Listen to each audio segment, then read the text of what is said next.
I used to think making an AI video was way too complicated and expensive for a total beginner to pull off, but it turns out you can make your first one today for free, with no editing skills and nothing to download. In this video, I'll walk you through 3 simple ways to do it, starting with the very first way to make a video, which is text to video. This is one of the fastest ways you can create a video with AI. The first thing you want to do is head over to this link right here and sign up with your Google account. After that, you'll be taken to this menu. If you haven't done any video or image work here yet, click New Project. Now it opens up in this agent view, but we don't actually want the agent. So you click off the agent toggle at the bottom, and that brings you straight into the normal generation window. In here, you've got tabs for both images and videos, but for now, we'll focus on video only. We'll go with 16:9 for the resolution and only one result per generation. So we're not burning through our generations on this same video, and I'll talk about that later. For the model, we want to make sure the Omni Flash model is selected. And now we're ready to paste in our prompt. Real quick, before that, an important thing to know about this workflow is that it costs the company money to create both videos and images because it uses computer power.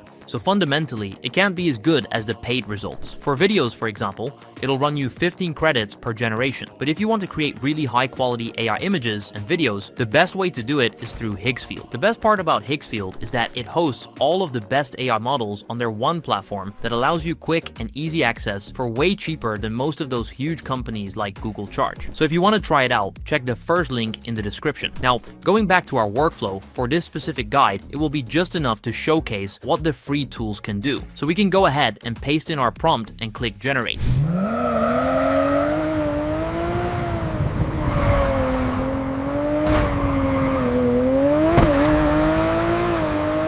The first thing I'm noticing is that both the car and the environment around it look really good for a free video, and we even get sound, which is really nice. The only problem I have with this video is how unnaturally the car moves in some places. At the very beginning, it does a weird turn that does not look realistic at all, and then it also happens a couple of other times further in the video. Text to video is the simplest of the 3, but it's also the one you control the least. You give the model a single sentence, and it invents the whole scene and all of the motion from scratch, which is exactly why the car does that weird, unrealistic turn. Nothing in the prompt told it the move was wrong, so it just made something up. And since each video runs down a limited pool of free credits, fixing a result like that by re-rolling the same prompt again and again burns through them fast. But for a free generation, I would still call this a success. This is just the beginning. The workflow becomes much more advanced from the next step onward. This time, we're going to design the exact opening shot ourselves first. To do that, I'll head back to the home screen and start a new project. In the settings, I'll make sure image is selected,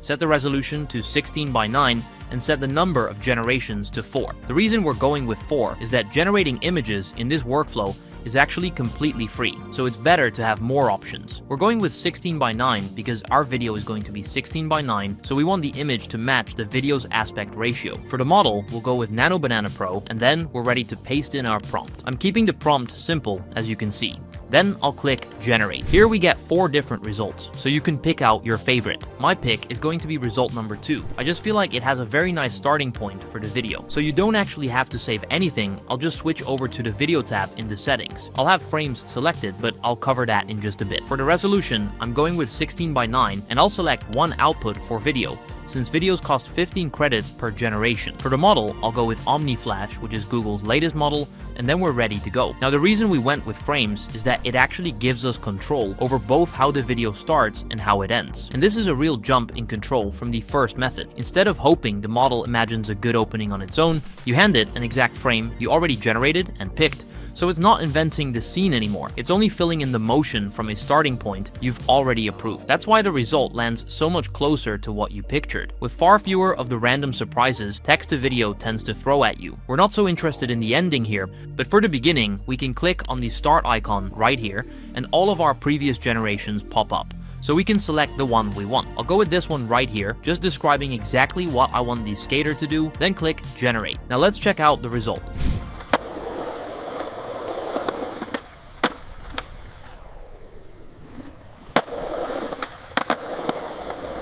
I actually love it.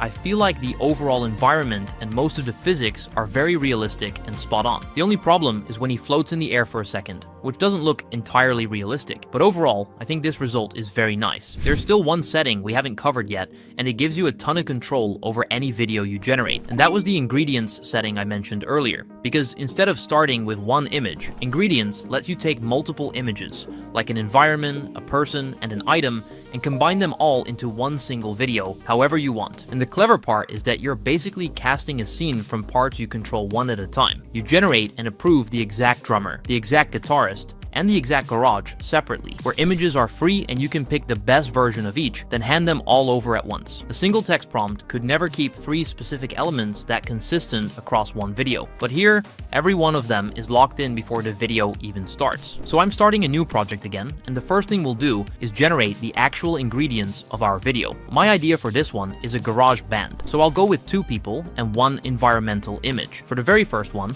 I'll generate a drummer, so I'll head to the settings in the bottom right, select image, and make sure Nano Banana Pro is selected. I'll go for 4 generations at 16:9, and for the prompt, I'll go with this one right here. At the end, I made sure it's a full body picture on a neutral light gray background, which will make it much easier for the video model to cut the person out without changing too much about his look. Then I'll click generate, and this is the result we get back. Honestly, not much to say. All of the images came out looking spot on. He looks exactly like a young guy playing in a garage band. I'll pick this one. Now let's repeat the process for our next person. I'll paste in this prompt right here. This time, it's a girl with a guitar, still standing on a neutral light gray background, with her full body visible. And here are the results. I personally love the jacket on this generation. I think it looks very stylish, so I'll pick that. And finally, we need to create the garage itself. So I'll paste in this prompt right here. This time, I'm being very specific about not including any people, because we don't want them in our final video. And this is the results we get back. All of the images look really nice, but I like this one since it looks the most realistic and authentic. Now we can actually start piecing together our video. We switch to the video tab in settings, make sure ingredients is selected,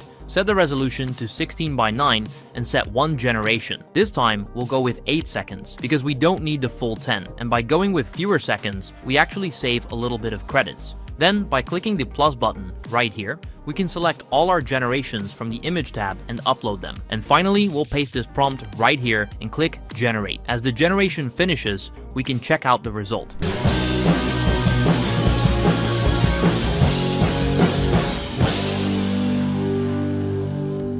And I think this looks surprisingly good, especially since we were able to do all of that for free. I absolutely love how the music matches what the people in the video are actually doing. And overall, it's very consistent with both the environment and the characters themselves. But there are still 3 problems that make this video not as good as it could be. The first is the overall quality. It's kind of grainy and pixelated, which does hurt the result. Plus, this symbol leg right here on the left is kind of floating in the air, which does ruin the aesthetic a bit. And the third is the poor prompt adherence. I asked the drummer to throw his sticks in the air and miss the catch, but that action never actually happens. Nevertheless, it's a very solid result, especially since we got it completely for free. But the biggest running problem was that the overall quality would never have been able to compete with any of the paid models. So if you want to go ahead and learn which AI paid models are the best, then go ahead and watch this video right here, where I break down exactly that. Thanks for watching, and I'll see you in the next one.